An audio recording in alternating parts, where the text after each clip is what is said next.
Well, hey, welcome back to Pause It For Me. I'm here with my girl, Hannah.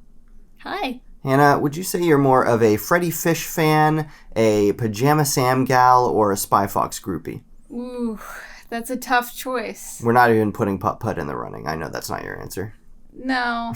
Spy Fox is, like, such a fun game, but Pajama Sam is the cutest. He's a cute little guy. So, I mean, I was thinking, like, wouldn't it be so great to make a kid's costume that's Pajama Sam? Or an adult's costume that's Pajama Sam. For me, specifically. Oh, okay. I'll be Pajama Sam and you can be Pajama Man. Oh, the adult version? Yeah. Well, anyway, we're here to record a little bit of a more casual episode this time. We watched some movies. We just got back from seeing Lightyear in the cinema. This is going to be our first new movie that we are talking about on the podcast. Not something that we do a ton of the time. That's because there's so many classic movies that we haven't seen yet that I would rather just seek out those because we know those are still hold up after all these years, whereas new films, you don't know Haven't stood the test of time. Yeah, you don't know if they're gonna just be like a sensation for a year and no one ever talks about it again, kind of thing. Yeah, but that said, I was excited for Lightyear because I'm a Toy Story fan, as I talked about in episode 1. We also watched Canadian Bacon on Canada Day. That was a few weeks ago for us now. By the time you're listening to it, Canada Day will have been months ago.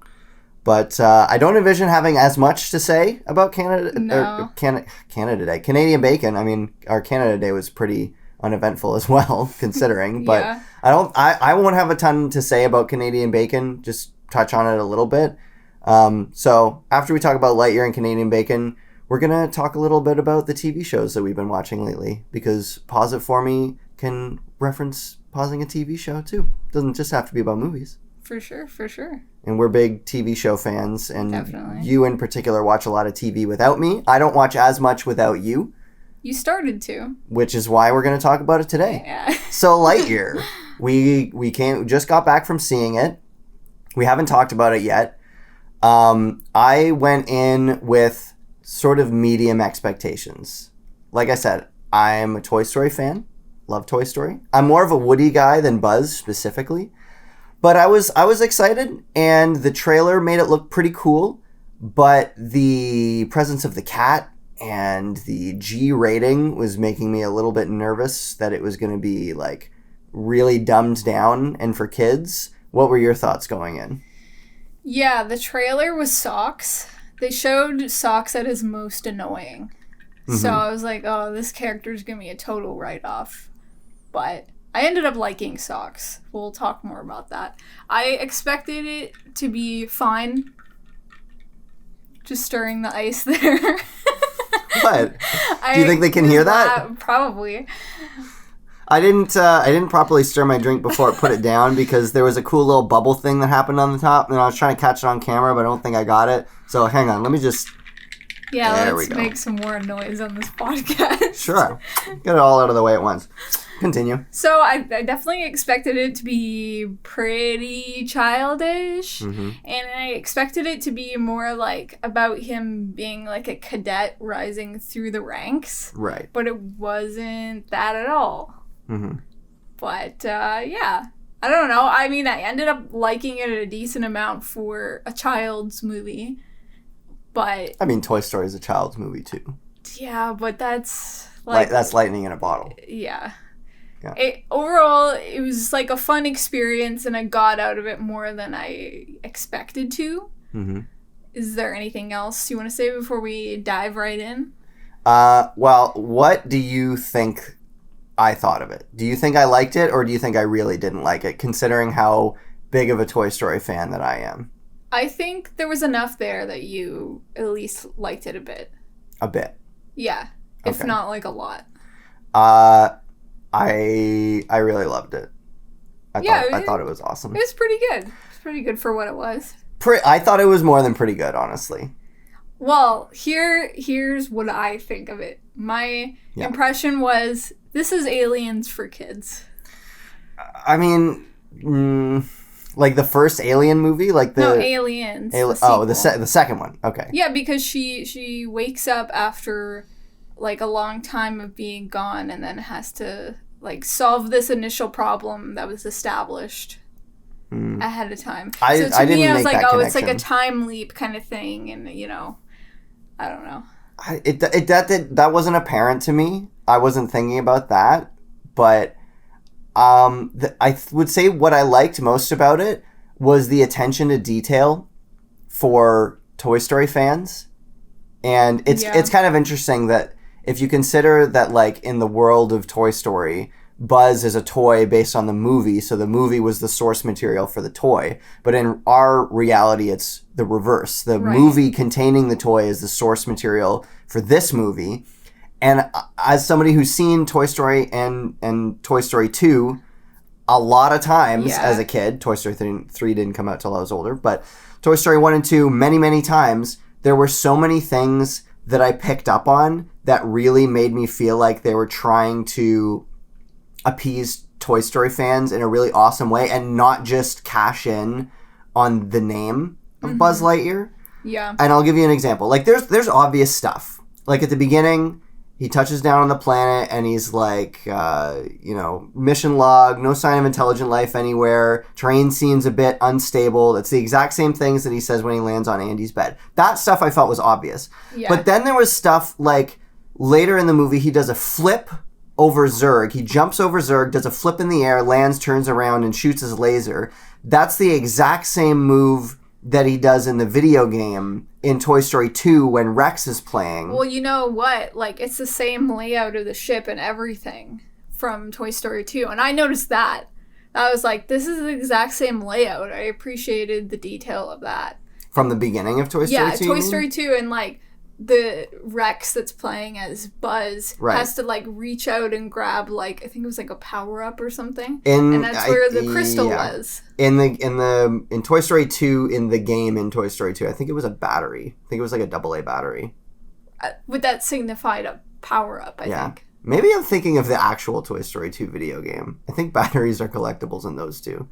That's fun. But my point is, like, it was such great attention to detail because I noticed those kinds of things. Yeah. And they made me smile really, really hard. And, same with the scene. Wow, we're really diving in deep, right off the bat. But the scene, like, where he gets his wings, basically, from the ejector pack. Yeah, that was dope. And there's the shot of him. It's like a head-on shot, and he's flying, like, straight at the camera.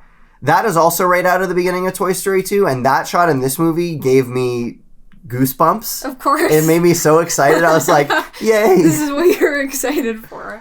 Yeah. Yeah. And then just like other random stuff, like Chris Evans as Buzz, I thought did a really good job. Yeah. And his performance, actually, it channeled Tim Allen as Buzz in the movies, but I also felt that it channeled Patrick Warburton. I was thinking the same thing. Yeah, as Buzz from the Buzz Lightyear Star Command TV show. He sounded a lot like Patrick Warburton, which is funny because Chris Evans is like Australian or something, right? So I think you're thinking of Chris Hemsworth. No, Chris Evans isn't Australian. No? I don't know. Maybe Speaking of which, I caught a bit of flack after the Enemy Arrival episode for not knowing that Denis Villeneuve was Canadian. I'm sorry. I didn't know. I only do so much prep before an episode. I didn't know. Now I know. I will never make a mistake on this podcast again. Well, why aren't more people talking about the fact that he's Canadian, though? That should just be like a given thing that we know.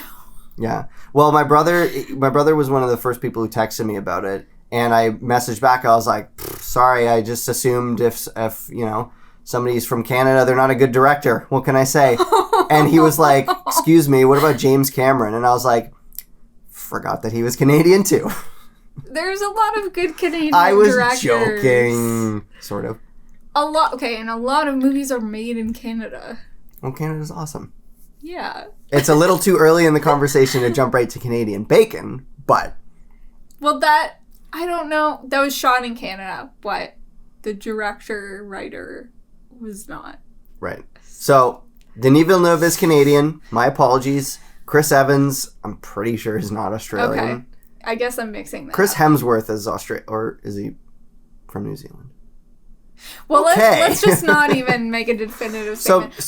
I thought he was definitely doing a voice that sounded like Patrick Warburton specifically. Warburton. Whatever. What is it good for?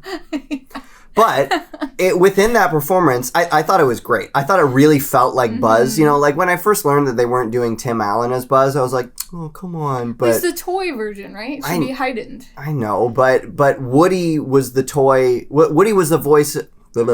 Tim Hanks, Tom Allen, rest in peace. Tom Hanks.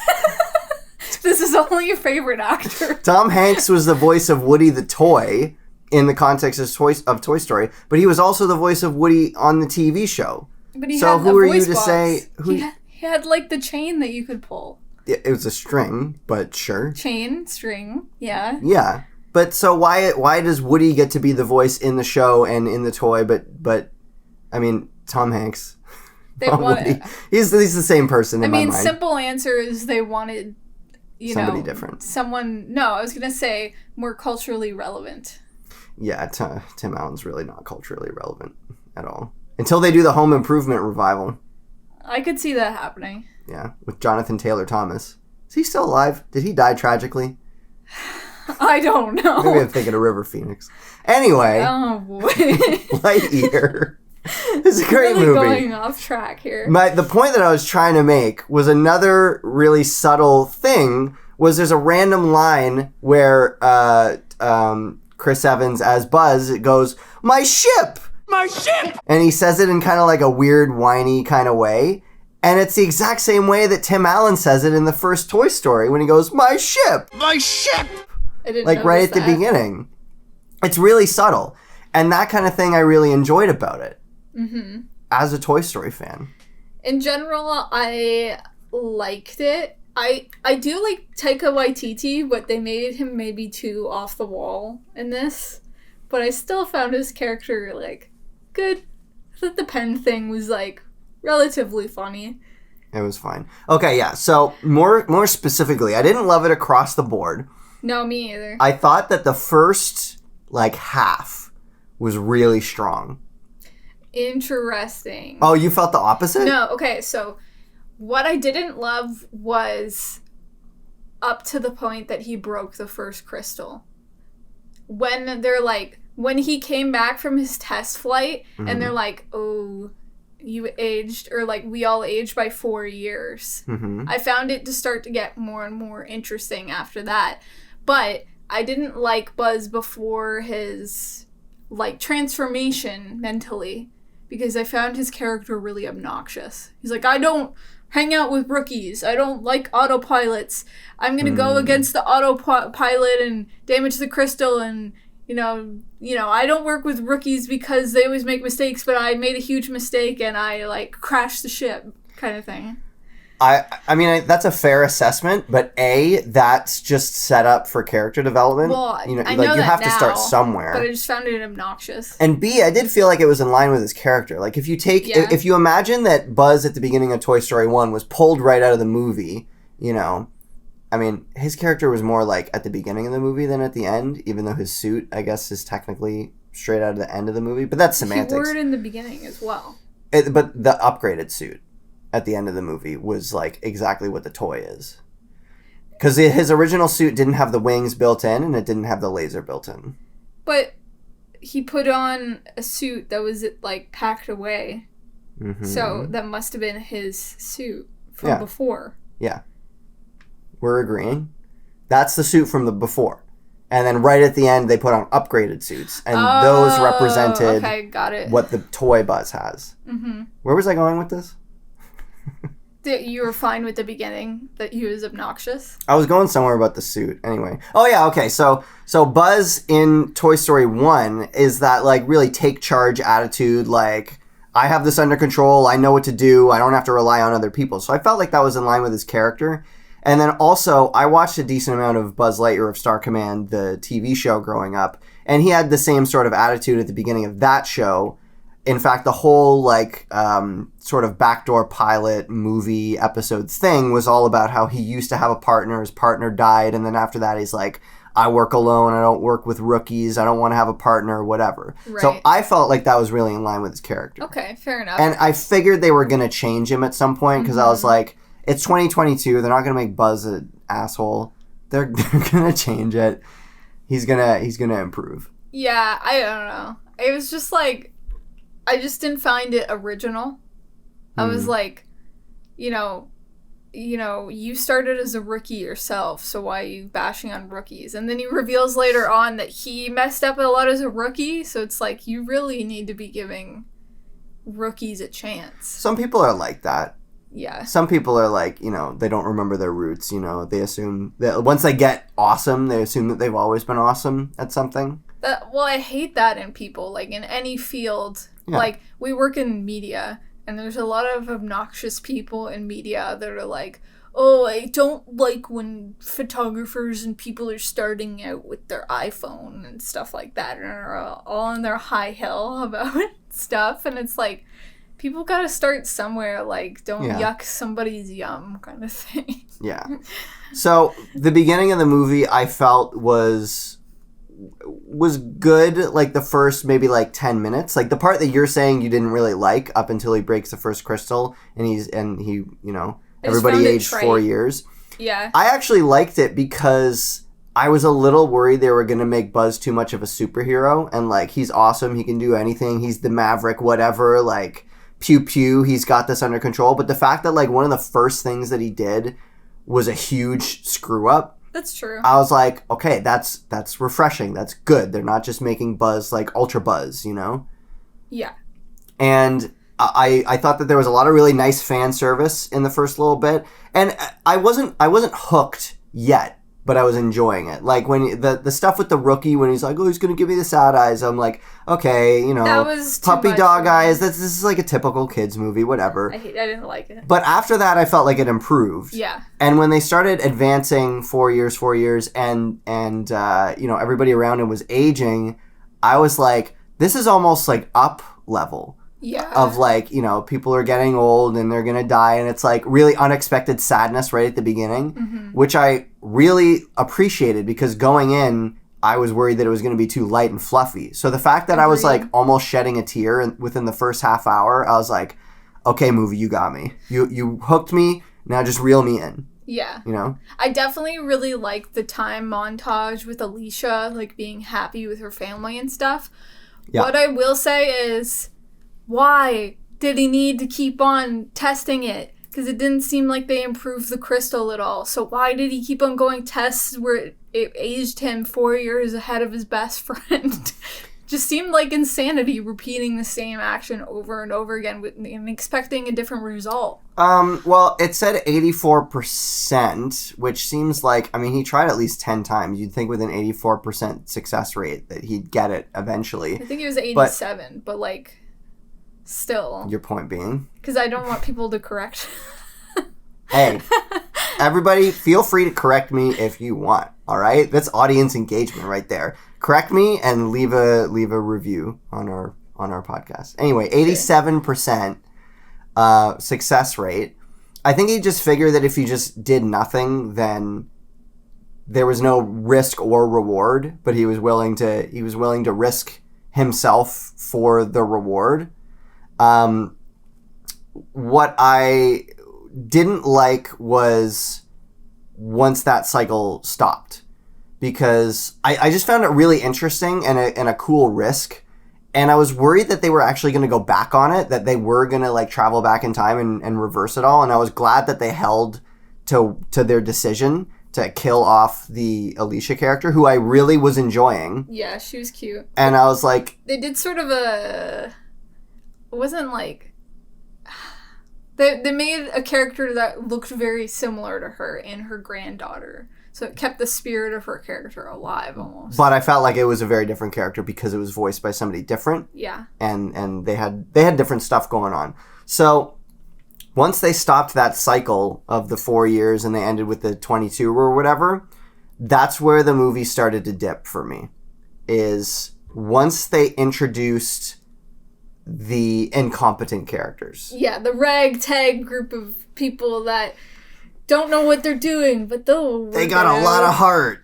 Yeah. That was a little trite. That's a trope that I don't have very much patience for. When we just got off of the other day doing Carl and Gabe Go to the Movies, we did an episode with them about Stranger Things, and I was remarking that one of the characters that I had like absolutely no patience for was Argyle, because he's a bit of a screw up and he's kooky, but he loves pizza and he's here for a good time, and I'm like, I have no time for this. Well, one of my favorite parts of Wet Hot American Summer is them making fun of that trope where they're like, we're bad at baseball, but we're gonna beat the other team. And they're like, no, don't you find this plot like pretty trite? Like us being the underdog and rising above. And then the guy goes up to the bus driver and he's like, yeah, they agree it's trite. Okay, we're not gonna do this anymore. Yeah. Let's move on. Yeah, and then on top of that, it felt like retreading old ground, because that's kind of what Buzz Lightyear of Star Command did anyway with Booster and XR, was like, they're a little kooky and they don't got it all together, but dang it, they're trying. It's like, it's the same thing. You just like decided to do different characters and like... I mean, that's a really old trope. I mean, like, even Aliens was that. Well, not quite the same. Sigourney Weaver was the only one that was actually like... battle ready, like in the field ready. They had combat experience and they were raring to go. They just weren't smart about it. No, they were still kind of incompetent. Right. Well, that's exactly my point. It's like we've done this, and we sacrificed a character who really had it all together that I was interested in seeing more of. And I was fine with that sacrifice, but I just like, you know, Kiki Palmer's character came into her own and conquered her fear of space and was very helpful, so that was fine. Taika Waititi's character was funny, but not funny enough to carry the comedic aspect of the movie. And then the other character, whose name I don't even remember, the old lady, could have lifted right out. I mean... Yeah, I agree. There wasn't really much there. Yeah. But Socks was funny. Surprisingly, I thought I was gonna be bashing my head against the wall. Yeah, me too. His scenes, but like after that initial scene that he's introduced, I felt like they toned his character down more to be just kind of like a cute sidekick, which was fine. Yeah, I thought it was funny every time he said beep beep beep boop out loud. Yeah. They did that a couple of times, and it was funny pretty much every time. That really tickles me when people make like sounds with their mouth. Yeah. I thought they did it in a nice way. It didn't make me groan. We'll talk about this later, Malcolm in the Middle, but there's a scene of Malcolm in the Middle where the character Dewey goes beep boop beep boop beep boop beep, that like made me like almost, you were laughing your head off. I was almost rolling on the floor just because I found it so charming. Yeah. So, I thought it was kind of interesting, but not my favorite choice, what they decided to do with Zurg. Because, like, for the most part, what I've been praising is, like, attention to detail and a lot of care for the source material, that being Toy Story. Mm-hmm. But I actually felt like what they did with Zurg wasn't my favorite. For one thing, I felt that Zurg's character design in Toy Story 2 was better than it was in this movie. He was much more lean in Toy Story 2, like a tall emperor. Yeah. Yeah. And, like, he had, like, cooler, scaly sort of fingers, and I just liked his design better. Mm-hmm. And for the most part, I thought the production design in Lightyear was fantastic.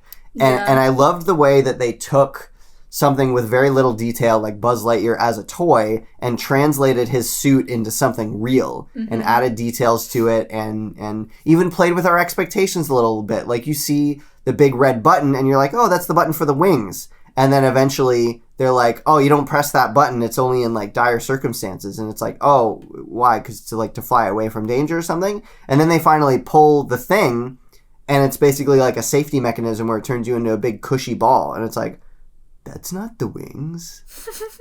Well, you see the wings later. Exactly. And it was a nice surprise when that happened. And I was like, oh, I don't know how I feel about making the wings like part of the escape thing and making the laser not built into the suit, but I guess it's okay. And then later they reveal the suit where those are built in, and I was like, they were just playing with me. They got this. So I loved those ideas and that production design, and I liked that they didn't keep Buzz in the same suit the entire movie. He switched it up. But the production design, or like the design of Zurg, like felt a little generic. He was like just like a bulky robot. Bulky man. Yeah. Well, I did like that they showed the passage of time with him wearing different spacesuits. Yeah. Like every 4 years. That was pretty cool. And then Zurg ended up being... So, when Zurg opened up... Spoilers. Probably one of the bigger spoilers. I mean, going into this podcast, expect spoilers. Expect spoilers of all movies. When Zurg opens up and future Buzz climbs out, I had the same thought that Buzz did, where I thought it was Buzz's dad. That's a reference to Toy Story 2, exactly, right? because they do the Darth Vader thing. And I was kind of hoping they wouldn't do that, because that's fine for like a little one-off joke in Toy Story 2 to be like, haha, get it? Like Darth Vader. But to make it like an actual plot point, it's like, okay, well, that's more like actually ripping off Darth Vader and Star Wars. But then they revealed that it was future Buzz. I actually liked that. I thought it was a really interesting idea. Yeah. And I'm not discounting it. I'm not like, oh, that was stupid. But like, I'm not sure how I feel about it, because I felt like the movie did a really great job of setting in stone the lore of Buzz Lightyear that would lead to the toy that Andy owns. Which, by the way, I loved that they opened the movie saying in 1995, boy named Andy got a toy of Buzz Lightyear. It was from his new favorite movie. This is that movie. Yeah, that was pretty cool. I thought that was a great touch. Yeah. Because I was kind of worried that they were going to ignore Toy Story in general. Mm-hmm. But I felt like this movie did a great job of setting up the lore that would lead to that toy. But if you think about it from the standpoint of Zurg, it's like Buzz just talks about the evil Emperor Zurg being the sworn enemy of the Galactic Alliance. That was a little incongruous with that setup, that he's just like, first of all, it's just Buzz, future Buzz. And second of all, they met and then basically destroyed him within like an hour. So, I know this is nitpicking, but I'm a big enough Toy Story fan. My impression was that Zurg was going to come back and he was going to be this force to reckon with. Like, his origin story is that he is like a corrupt older Buzz, but then he sort of becomes his own thing. Yeah, I don't know. They also implied that like past, alternate timeline Buzz, old Buzz, found the ship and found the Zurg suit. So it was like something that already existed. He straight up said he didn't build it. He borrowed it. It was like alien technology. So it was like Metroid-esque or something. Yeah, so it's like, if they were to do a sequel, I would be interested in them exploring Zurg more and making him into an actual villain that's like not future Buzz. I'm almost certain they're going to do like, or it's like a Halloween thing where it's like, we thought Zurg was dead, but he's not. Kind of thing. Yeah. So, I mean, I hope this movie gets a sequel. Yeah, I probably will. So to kind of finish out my thoughts, like from the beginning up until he finishes doing the time jumps, I thought that was quite strong and had a lot of great fan service, great ideas, great visuals, great voice acting. Once the incompetent characters showed up, I kind of started to lose interest a bit. Yeah, I didn't love them in the beginning, but by the end, they were fine. Yeah. But then once Zurg showed up and they did the reveal that Zurg is future Buzz, it kind of reeled me back in again. I would agree with that. It picked up more momentum in the last like third. Yeah. And from then on, I was in again. So for the most part, I enjoyed the vast majority of it, and I came away with a big smile on my face, and I hope they make another one. And as a Toy Story fan, I felt satisfied. And it was great. Yeah, I would say it was a decent movie. Like, you know, if I had to show this to like my nephew or something, I'd be like, yeah, that is a good movie for kids. It could have been a lot worse. It was cute. There was like some laughs. You know, I think it's a great entry point for sci-fi. To get people interested in that. I think it was playing with like a lot of sci-fi themes. Mm-hmm. So that's like a good starting point. But overall, like just objectively watching this as an adult, it was alright. Interesting. Yeah. Well, you're not quite as aboard the Toy Story train as I am. Well, I do love Toy Story, just not in the same way as you, and I definitely watch Toy Story 2, like, a lot. Mm-hmm. But, you know, I just don't have as much nostalgia goggles about it. Yeah. So, to me, it was like, yeah, it was decent. If I had to watch it again with, you know, like a child, I would. I would watch it again, yeah. I don't think it's quite good enough for me to give it a 9 out of 10. 9 out of 10? But I would give it a really strong 8. Oh, wow. Okay. Well, I said it's not good enough to give a 9. Mm-hmm. You? We're out of 5. Whatever you want to do. Like a 7. Honestly, like, I think 7 is pretty, generous. Almost like, Really? Yeah, maybe a 6. I don't know. So what were more of your problems with it? Makes me wonder if they'll do, like, a Woody's Roundup, either, like, limited series or movie. I don't know if that would sell as well, but go ahead. They could do it on, like, Disney Plus or something. Like, or like a TV show kind of thing. They could do, like, shorts. Like Mickey Mouse, old style, like, shorts. That'd be cool. I could see that. So you're more negative aspects. So I thought, like, half of the movie brought, like, a nice, good twist and, like, some good originality to it. Mm-hmm. And I thought those parts were really good, especially for children's entertainment. Mm-hmm. And then there was chunks of the movie that were just a little too trite for me. But, like, not in a bad way. It's just, you know, there's just a lot of played out plots where it's like, we've seen this before. They didn't do it in a bad way, but it's also still not very original. So, yeah. That's what I have to say. That's what makes it okay.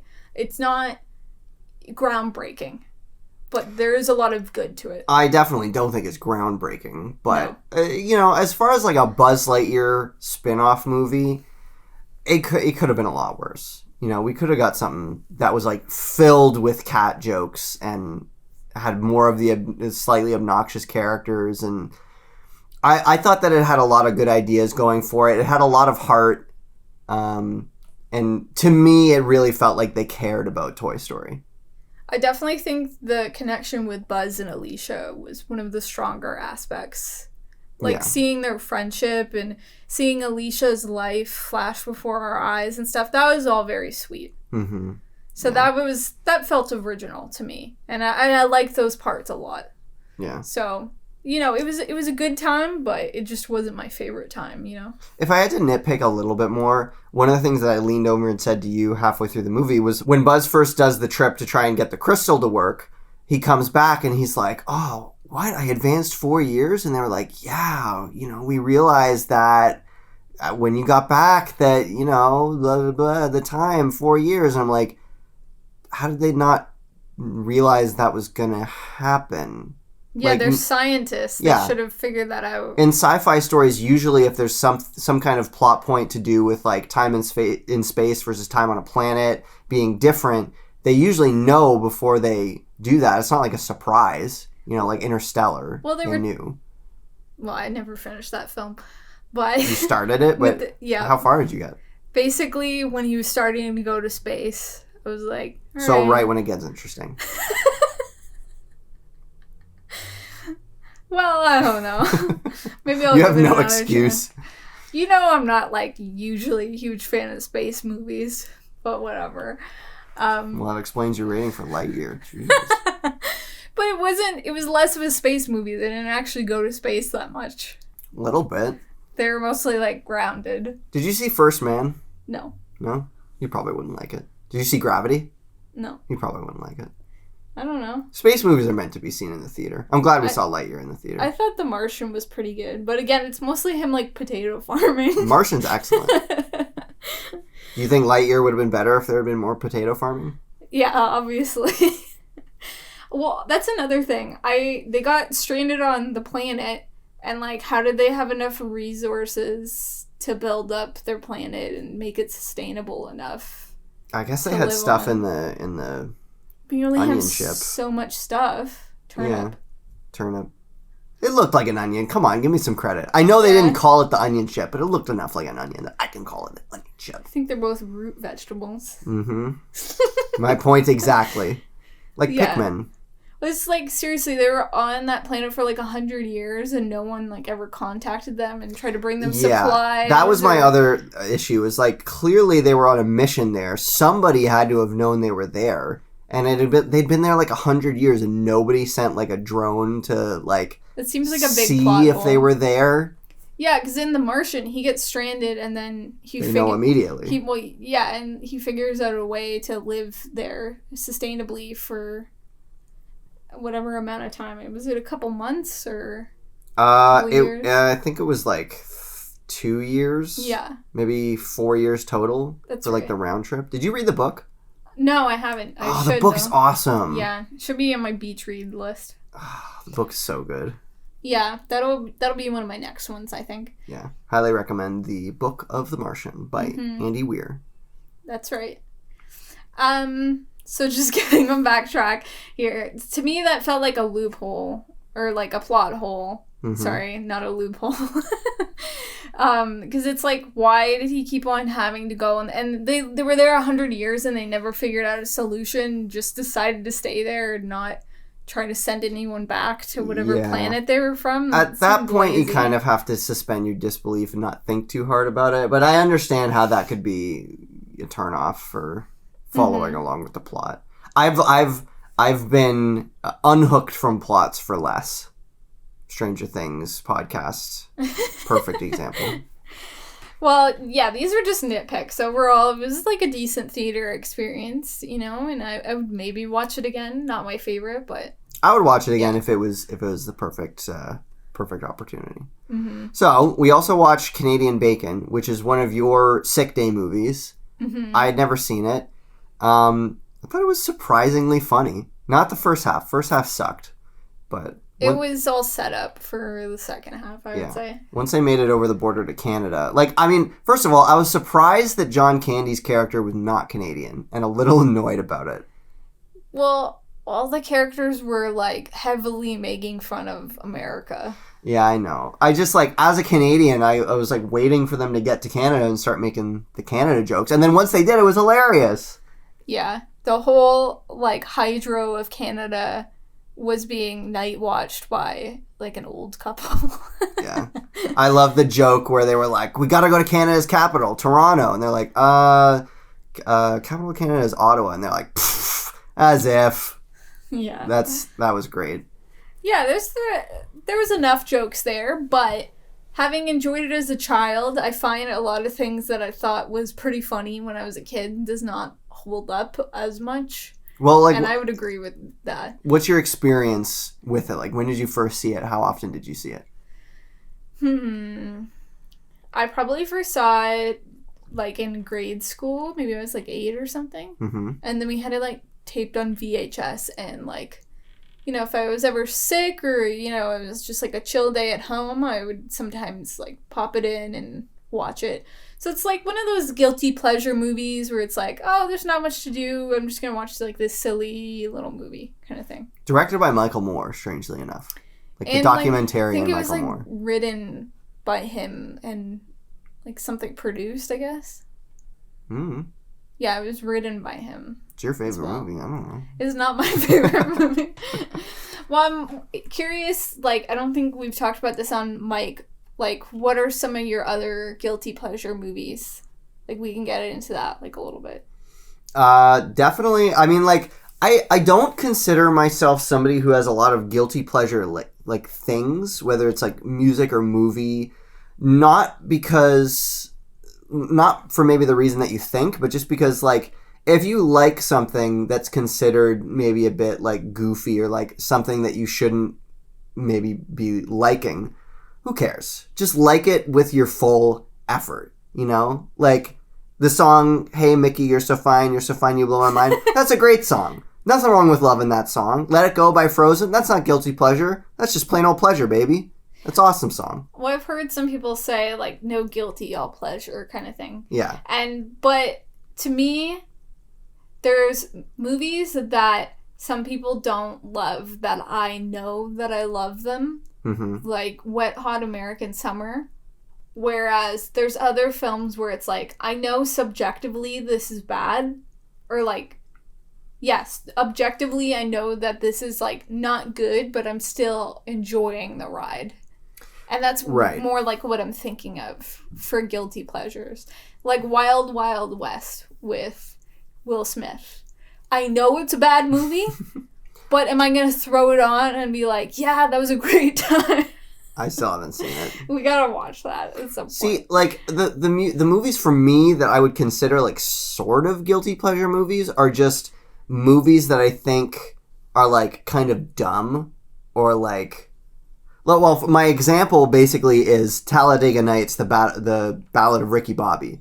Yeah. That's not, like, you know, really highbrow comedy, but it appeals to me in its dumbness because it's supposed to be dumb. It's supposed to be making fun of people in a certain way, and I would agree with that. Yeah. I find its portrayals of those characters really funny. I just do. Like, one of my favorite scenes is when they're talking about John C. Reilly developing the new nickname Magic Man. And Ricky Bobby's like, that's the dumbest name I ever heard. And John C. Reilly's like, you know what? I think you're just jealous because you didn't think of it first. And Will Ferrell's like, all right, you got me this awesome nickname. Like, that really makes me laugh. Yeah. So, like, I guess that's kind of a guilty pleasure movie, but, like... I don't know. I don't feel guilty for liking it. It's funny. It's a funny movie. For sure. I mean, yeah. I would agree with that. I mean, you like what you like. But some stuff, it's like... Some stuff is like, this speaks to me on a personal level, and this represents my taste in entertainment. Where other stuff, it's like, this is an outlier, and I just enjoy it. Yeah. Kind of thing. I understand that. Well, back to Canadian Bacon specifically. Like... It was a good time. There was a good few jokes that, you know, I feel like Americans watching this movie would not enjoy it nearly as much as Canadians would. The scene where Dan Aykroyd pulled them over and demanded that all the graffiti talking about how terrible Canada was on the side of their truck had to be translated to French really had me in stitches. I thought that was a good one. Such a funny concept, and the delivery was just perfect. And the fact that it was Dan Aykroyd specifically... leading the scene really gave me a good chuckle because it's so true, you know, as somebody who lives in Ontario, like everything you see, like a product or a billboard or whatever, you're going to see English and you're going to see French. So like it just makes sense for us, right? It was just silly because it was like bashing Canada. But I mean, I enjoyed that. It was like all the jokes are Americans are like ruthless with guns and their country is dirty and Canada is clean and friendly and polite. Yeah, and like Niagara Falls, US looks like garbage. Yeah, and they're like, oh, we're going home, and there's like pollution and stuff like that. Yeah. If you're an American and you live in Niagara Falls, US, I'm sorry, but it's true. I've been there. It's not an exaggeration. It really needs to be revitalized. Because it's such a nice spot, and they're not doing anything with it. Like, you know, we live in Ottawa, and there's a lot of really nice manicured, like, city parks here. Mm-hmm. And I just wish I would see more of that in other areas. Right. Well, it is the capital of Canada. Yeah, there you go. Not Toronto. I would give Canadian Bacon, like, a soft 7. That's too generous. Really? I thought there was legitimate value. I mean, I went in with low expectations because, well, I didn't really know what to expect. And then right before we watched it, I was looking at Letterboxd and I saw that a lot of the ratings were really low. It's probably Americans. And I was like, oh, this is going to be a pile of crap. So I went in with low expectations and I was pleasantly surprised. It was pretty off the wall. I mean, Rhea Perlman? Yeah. Rhea, Danny DeVito's wife? Perlman, ex-wife? They're not married anymore? No. At least as of I know it, they're not. Well, anyway, her with a big, huge gun, like, blasting out the top of the CN Tower was funny. Pretty kooky, but yeah, it was funny. Yeah. So, soft 7. Yeah. I also thought it was funny that, like, because I think it was shot in the 90s, and they're like, you know, you're getting, like, a free mental health check at the hospital or something like that. It's like, that's unprecedented for the time. I feel like no one was talking about mental health back then.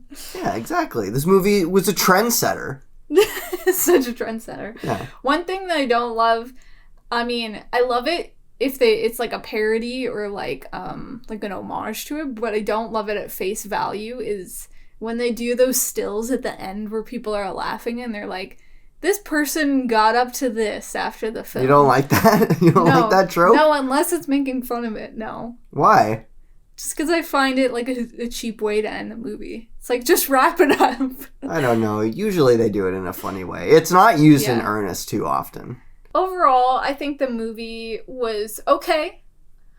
It's a relatively fun movie that you can just throw on. I would throw it on again in the background. It's not an experience like other films are. Right.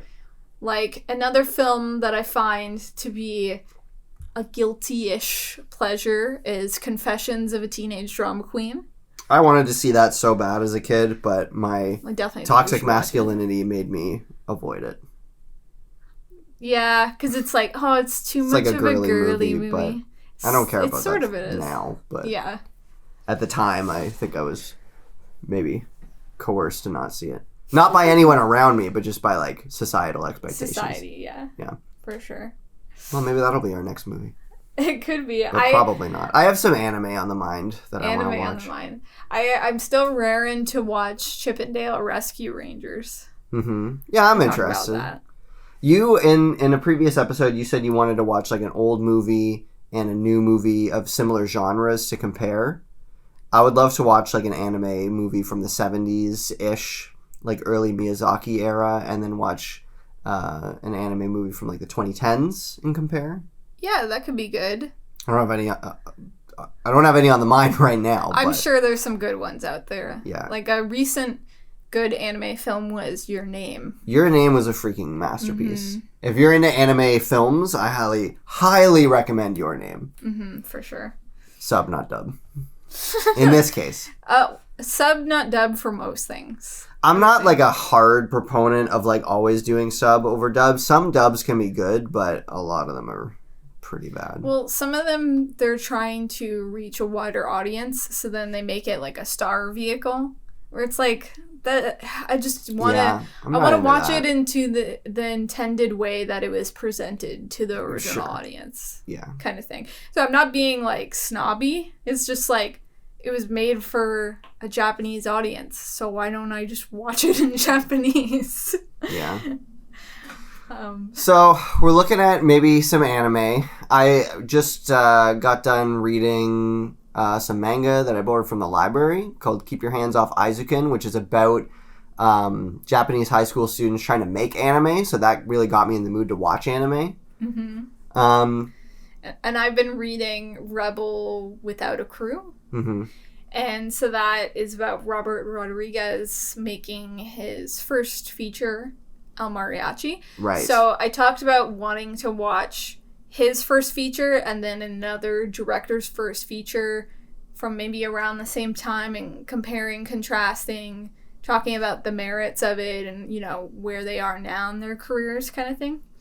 See, we could do that. I'm on board to do that.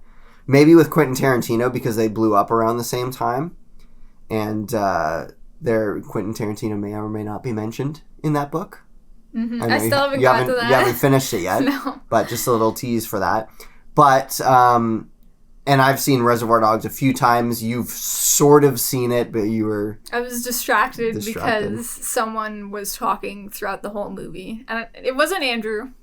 But it was someone that someone else. Someone we were with. Yeah. But, okay, so we could do that. But honestly, I think what would be more fun for you is to watch... well, this is a little bit of a spoiler for the book, but you'll get there. Is to watch El Mariachi and then immediately watch Robert Rodriguez's next film. Because what he says multiple times in the book is like, oh, I didn't really intend many people to see this movie. This isn't a reflection of the best that I can do. You know, if you give me a real budget, I can do something way better than this. So I wanted to do a sequel. I think that would be cool for you to see El Mariachi, which he did like on the cheap, and then see what he can do with a real budget. Was it Once Upon a Time in Mexico? No. Is that... Okay. I don't know how much you want me to give away about... No, I'll save that for myself then. Okay. Yeah, but I know he did Spy Kids, which I loved as a kid. He did do Spy Kids, yes. I and saw Shark Boy and Lava Girl. You know what? That's another guilty pleasure of mine. I know that movie is not good, but it's still fun. I begged my parents to take me to that movie, and I don't know why they didn't take me. I'm sure they had their reasons, but I am glad that I dodged that bullet. Honestly, it was a good time, and I would watch it again. I mean, it can't be Spy Kids. Spy Kids number 2 is basically a Jurassic Park ripoff, but it was still a good time. And Spy Kids number 3 was fun, but that's also another guilty pleasure movie. Oh, yeah. I would agree. Spy Kids 3 may be a guilty pleasure movie for me. Mm-hmm. Yeah. Because it's about video games. So, yeah. so yeah, maybe once you finish the book, we can watch El Mariachi and then watch his next movie. I would recommend that. Or we'll maybe watch El Mariachi and Reservoir Dogs. Yeah, we could do that. And now we're just going to do a little bit of a casual chat on the TV shows that we've been watching lately. So, like I said before, we got done a couple days ago, guest appearance on Carl and Gabe Go to the Movies. We did a whole episode talking about Stranger Things Season 4. Anything left unsaid, or like any tag to that episode that you want to put out there? Anything that you didn't get to say in that episode, or anything you want to clarify?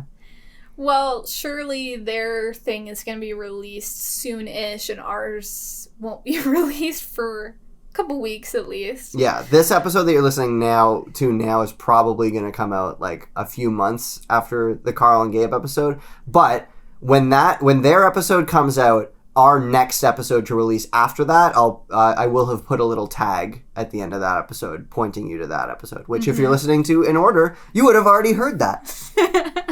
I'm talking to the future / the past. Wow, what's it like there? So one thing that I didn't really get to mention, because there was just a lot of conversation going on and I didn't want to interrupt too much. What you mean is I was bogarting the conversation, much like I just bogarted your sentence. No, well. Yeah. Anyways. You have the floor. So one thing I wanted to mention is I had like a fan theory at the beginning of the season that I thought that Vecna was Max, and I thought that would have been a really interesting arc, but then they went in a completely different direction with it.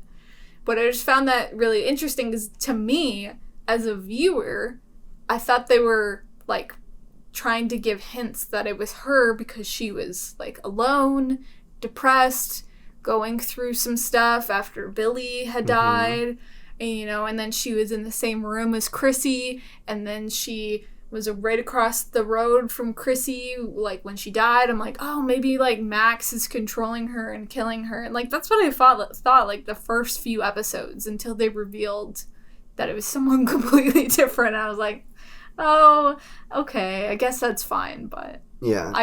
It would have been more interesting, maybe. You said you were led to that conclusion because before you watched the season, you saw the still of Max with, like, her eyes rolled back in her head. Yeah, so I thought she was, like, possessed or something, and she was. Right. But she was possessed by Vecna. She didn't become Vecna. Mm-hmm. But maybe we'll see that next season, where she, like, because she almost died... spoiler. She almost died at the end, being controlled by Vecna. Maybe she'll have the same sort of thing as Will, where she's like, she has somewhat control over Vecna, sort of like a Harry Potter Voldemort thing, like the boy that lived. Mm-hmm. She's the girl that lived, and maybe she'll use that to her advantage to take him down. That's what I'm hoping. Yeah. But we'll see. We talked on like a little mini road trip the other day about our hopes for the next season. I expressed that I wanted to see different character combinations than we saw last season. I remarked on Carl and Gabe Go to the Movies that I feel like they took all the actors who had like the least acting chops and put them all together into one car and just like shoved them off to the side and gave them nothing to do the whole season. Next season, Hannah, I already told you, but now I'm telling the audience. The combos that I would love to see is, it doesn't have to be for the whole season like they did with season 4, but I would love to see the original gang of 4 back together again, Lucas, Dustin, Mike, and Will, in some sort of position where where they all have to work together like season 1. Well, I guess not like season 1 because Will wasn't there in season 1. I would like to see kind of like a bottle episode where certain people are stuck in like a house or a room together. Right. So the combos that I would love to see are those 4, who I guess, we in season 1 we never got to see all together, and they haven't really been together for a while. I think it would be cool to see all the female characters together and see how they play off each other, like Robin, Nancy, 11, and Max. Am I missing anything? Agreed. Erica? Yes, I would love to have her have more screen time. She's really interesting. She's a good actress. I would be interested to see like her and maybe Mike's younger sister become like the next generation of like demon fighters, like the season 1 kids. They haven't really given Holly anything to do though, so I don't. It's kind of like Rickon in Game of Thrones, just absolute waste of space. Well, they haven't given her anything to chew on, so I don't know how good that would be plot wise. They could find interesting stuff for her to do. And then I would love, I think Hopper and Joyce have earned a rest. I think after what they went through last season, they can like chill in the background and just like provide color commentary on the whole thing, but not necessarily be part of the main plot. I just want to see them like at home. Yeah. Like being like partners and like the new family dynamic with them all living in the same household together. That's what I would like to see. Like it feels like their story has come to a nice conclusion and they don't really need to push it anymore. No. I think it would be fun if maybe they did like a city hall marriage or something. Or it's like we know that it's just a title, but we want to do this for us, but we don't need to make it fancy because we're not fancy people. So let's run out and elope. Like that could be a fun plot. Yeah. I would like that. And then last, I would love to see Steve and Jonathan pair up in some kind of way that they like actually realize that they're like a total bro power couple, and like they end up being like really awesome like demon slayers together, or like something interesting for Jonathan to do, and then have him and Steve sort out their differences over Nancy. Like obviously Jonathan and Nancy are going to break up. They have to at this point. If they don't, that's stupid. I'd like them to bond over both being Nancy's ex-boyfriends. Yeah. I think that would be really entertaining. Mm-hmm. Put the characters together. Put the characters together that aren't usually together or that haven't been together in a while. Agreed. Like I don't really remember season 3 that well because it was a few years ago. But like, did 11 and Robin have very many scenes together? Like they're both kind of kooky people. I would love to see them play off each other more. No, because I think Robin's plot was pretty isolated. She mostly had scenes with Joe Keery. Yeah. Working at the ice cream shop, and then I seem to remember they got tied up by the Russians together for like an episode or something. Yeah. And then Dustin came in, and there was a lot of good chemistry with like Dustin and those people, but I don't think like 11 interacted with her like almost at all. But I think you're right that they're both kooky, and I think there could be some kind of friendship there. Yeah. So I'm looking forward to season 5. I don't think it'll be as good as season 4, but we'll see. Fingers crossed. In the meantime, I finally started watching The Mandalorian. I don't watch a ton of shows without you because when we're together, we like to watch shows together, and then you work from home, so you spend more time at home. And then when I'm at work at the office, I'm not watching TV at the office. So I don't have that much time to watch TV without you, because usually if I have the option to watch with you, I will. But sometimes when you're on shoots, there's not a lot to do if, I don't have video games to play. So I started The Mandalorian. I'm like 3 episodes in. I think I just started the 4th. It's pretty good. It's not mind-blowing, but it's definitely quality TV. See, I have nothing to add to that because I'm not watching it, and I only saw a snippet like with you, and to me it seemed fine, but it's really not my thing, and I know that it's not my thing. So I mean, that's fair. You're not a big Star Wars head. I like Star Wars quite a bit. I haven't historically loved Star Wars TV shows. We haven't started Obi-Wan Kenobi yet. I'm hoping to get through Mandalorian to watch Obi-Wan Kenobi. But I tried to watch Star Wars The Clone Wars, which I know was also made by Dave Filoni, who is doing a lot of work on The Mandalorian. Dave Filoni is somebody who I really respect what he's done for Star Wars and for Star Wars TV. But The Clone Wars, I just couldn't get into. I found it too kiddie, too silly, not that fun. I would imagine it would ramp up at a certain point if there's a lot of fanfare around it. Yeah, so Mandalorian is meant for an older audience, so it doesn't have that problem. I'm also a fan of Jon Favreau with what he's done with Chef and Iron Man. For sure. And Elf, for that matter. Mm-hmm. So it seemed like this was right up my alley for a while, and from what I've seen so far, not disappointed. Baby Yoda's pretty cute. I know he's not so actually called Baby Yoda, but I'm looking. I wouldn't say I'm like hooked to the point where I'm like heavily binging it, but I'm like, you know what? There's nothing else to do. Yeah, throw on an episode. You know? I hear you on that. And we've also been plowing through Malcolm in the Middle. Oh, what a joy. Yeah, this is like some seriously quality TV comedy, especially of the early to mid 2000s. 100%, because you know how much of a comedy head I am. I love finding really well-written comedies and not like tired, tropey kind of stuff where it's like, I mean, I do like audience sitcoms. I'm not opposed to them, but some audience sitcoms can be, you know, I'm telling a stupid joke and let me pause for canned laughter. Yeah, by the early to mid 2000s, that was pretty worn out. Yeah, I mean, so this was a good fresh take on it, and especially for the time, it's very subversive to have like a dysfunctional family, because at that point, you know, there was some, but the way that they do it, they make it feel like a real family. I mean, they're a dysfunctional family for sure, but they feel like they love each other.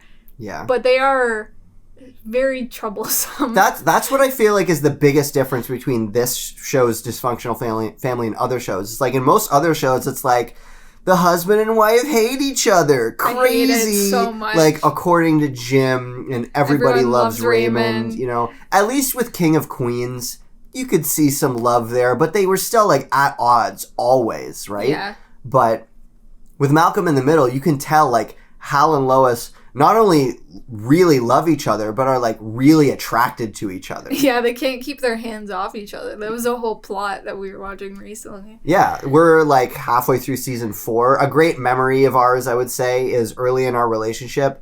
I have season 1 on DVD and we binge watched it in like a weekend. Yeah. I want to say it was like not even a weekend. It was like a day and a half. I think it was like a day. We were just like, let's throw on episode 1, and we just like watched Plowed it straight. through it, yeah. It was so good. Bryan Cranston he's hilarious. He's a freaking treasure. Yeah, I understand like why they plucked him to be. This is my theory: is comedians are even better at drama, and that's been proven to be true thus far. Like Bob Odenkirk, Jim Carrey. Yeah, I Jim find Carrey's it better. Dramatic roles are excellent. Adam Sandler. Yeah, totally. Bill Hader, which I've been watching Barry lately, and I think he is actually better as a dramatic actor than a comedian. See, that makes me want to watch Barry, because I do love Bill Hader. You do? Yeah. Okay. Well, we're talking about the same guy, right? Yeah. Like Bill Hader from SNL. Yeah. Yeah. He's great. With the ruptured eye. Yeah. Ruptured eye? Yeah, huh? That's why one of his eyes are sort of bigger than the other. Is he like ruptured his eyeball? I can't say I ever noticed his eye size before in my life, but hey, that's just me. To me, it's very noticeable. But I think he also has a good face for drama because of his ruptured eye. Okay, what does that mean? Well, it makes him look more dramatic. I don't know. Okay. And then on the flip side, on the opposite end of comedy, although it has plenty of comedic moments, is we've been plowing through a couple seasons of Survivor this summer. Oh, yeah. We kind of addicted to it at this point.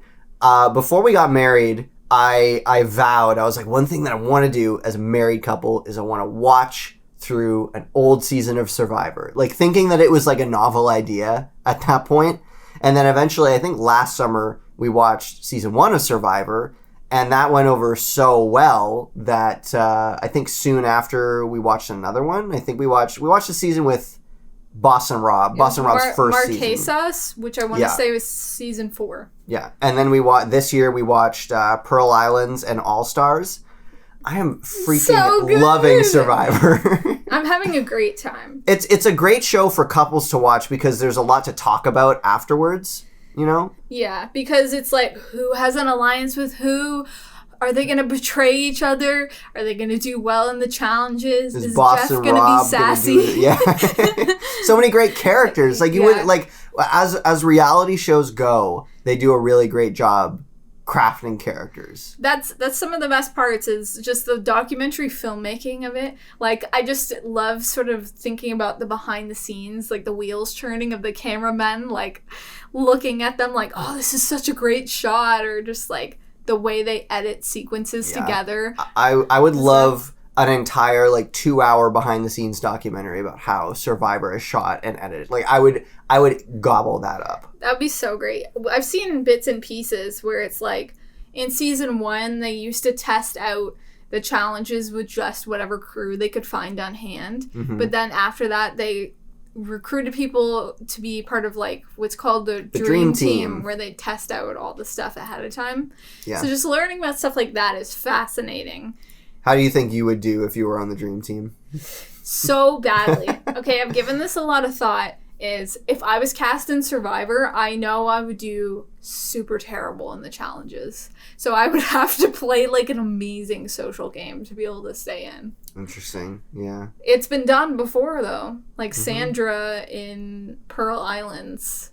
Yeah. She was super bad at challenges, but she was really good at social. So it could happen. And then, so going forward, we've watched a lot of, we've watched 4 seasons now from like the early to mid 2000s.